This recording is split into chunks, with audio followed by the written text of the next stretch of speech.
Hey guys, TJ here, back with part 2 of our presidential series, part 4, entitled James Madison. And I'm still here with Henry. Say hi, Henry. Hi.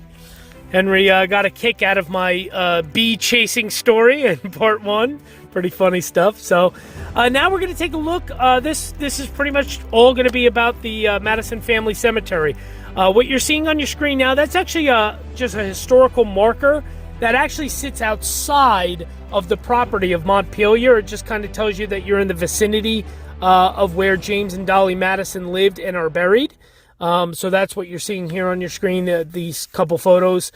And now, this is the Madison Family Cemetery. This is me walking up to it. You can see a couple signs and a couple just indications about, the cemetery. There are a lot of descendants and generations of Madisons that are buried here. As a matter of fact, every person in this cemetery that's buried here is a Madison, is a descendant or a relative of James Madison somehow. Except, you're seeing a couple more signs here and that sort of thing. Now you're actually seeing a grave of Frank Carson. Frank Carson was actually the owner of the estate of Montpelier during the U.S. Civil War. He changed the house somewhat during his ownership period, and he died at 62 years old. He actually died on February, well, they don't know the exact date, but it was February of 1881, and he is the only non-Madison with a marked grave in the Madison Family Cemetery. So pretty cool. That's the man, that's the picture you're seeing now. That's the man that owned the estate when, after Madison did during the Civil War. So just some fun facts about Madison before I show you his grave. He was the oldest of 12 children, and he was actually prone to sickness when he was young. He was actually a very sick kid. He battled illness quite a lot of times. Also, a lot of people know, of course, who Patrick Henry is. My son Henry, he actually just learned about Patrick Henry a few weeks ago. We went to Richmond, Virginia to do a cemetery tour there, and that is where we actually saw the church and the cemetery in Richmond, is where, of course, the famous speech by Patrick Henry was given. Right, Henry? You saw that church and everything? Yep, pretty cool stuff. So, really kind of cool, pretty neat. Obviously, Patrick Henry, the famous speech of "Give me liberty or give me death." Well, the cool thing is, Madison had a very long-standing rivalry with Patrick Henry. They were pretty much enemies. They didn't like each other. So that's kind of a neat thing.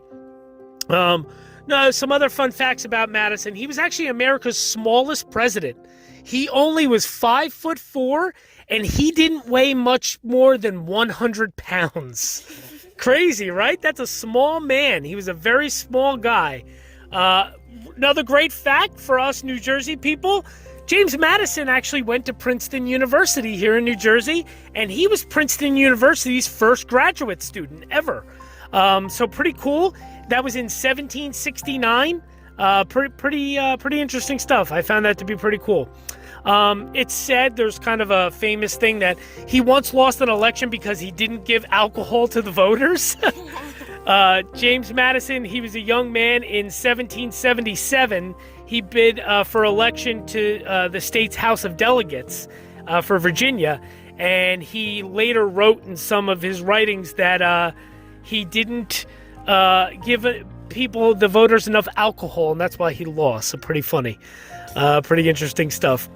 Some fun facts, as we know, he was the father of the Constitution, but a lot of people don't know that he was initially opposed to the Bill of Rights. While he did draft up the Bill of Rights and he introduced it to Congress in 1789, he originally thought that the amendments were unnecessary and potentially harmful. He was a Federalist, and like many Federalists like himself, he believed that the Constitution's separation of powers already adequately protected personal freedoms, and he worried that any rights not explicitly enshrined in like a parchment barrier would be easily infringed upon. So he came around, of course, to the Bill of Rights, but he was originally opposed, which is quite interesting. I touched earlier on Dolly Madison. She helped define the role of First Lady.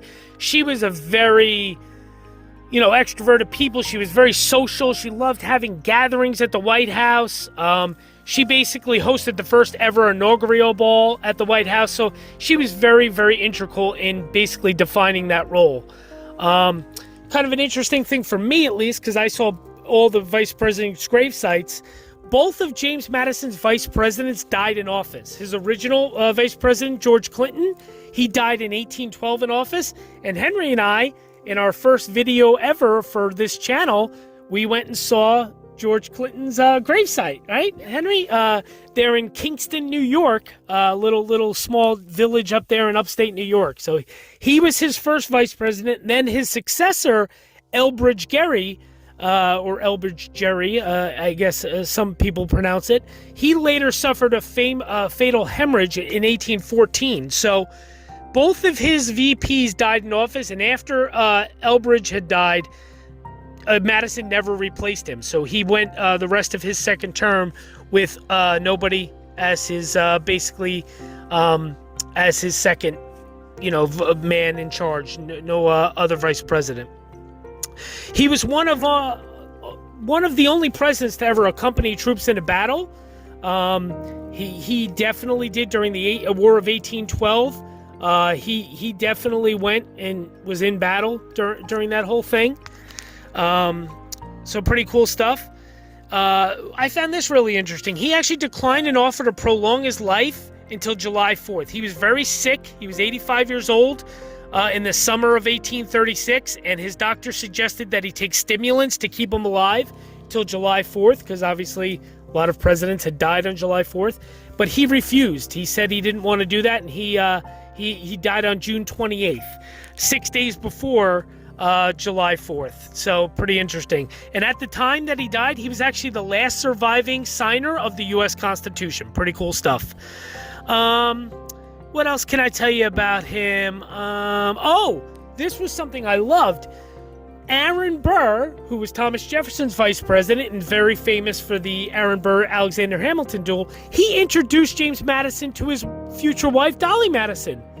Aaron Burr knew Madison through Congress, where he also worked at the time, and he had gotten acquainted with Dolly by virtue of his mother's boarding house, which Aaron Burr frequently visited. So, yeah, I thought that was really cool that Aaron Burr introduced them. Pretty interesting. And I think another thing that is kind of cool is obviously James Madison. He was a big lover of ice cream. So I think that's how the idea for Dolly Madison ice cream eventually came to be, years and years later, because Madison was a known big-time ice cream lover. And of course, as we know, during James Madison's presidency, the British burned down the White House on August 24th of 1814. They marched into Washington and burned down the White House. So pretty interesting stuff, obviously, there. So now we're taking a look here at the family cemetery. That's what all these photos that you've been seeing as I've been saying all these facts are on the screen. That's the Madison family cemetery. And now, of course, what you're seeing is the gravesite. This is actually James Madison's grave. He was born on March 16th of 1751, and he died on June 28th of 1836. He was 85 years old, so pretty cool. And then right behind him, of course, that's Dolly Madison's gravesite. So they're buried right by each other. Pretty neat, pretty cool stuff. And I really enjoyed it. I thought this was a wonderful place. I enjoyed Montpelier. It was beautiful. It really left a lasting impression on me because it was the first presidential house and estate that I ever saw in my life. And I had it all to myself during the pandemic. Nobody else was there. I literally walked the grounds and didn't see another soul. So pretty cool stuff. Funny story, of course, about me being chased by bees. Good stuff. But pretty cool look into James Madison's life here at Montpelier, and of course his gravesite. So hope you enjoyed this. This was part 4 of our presidential series, James Madison.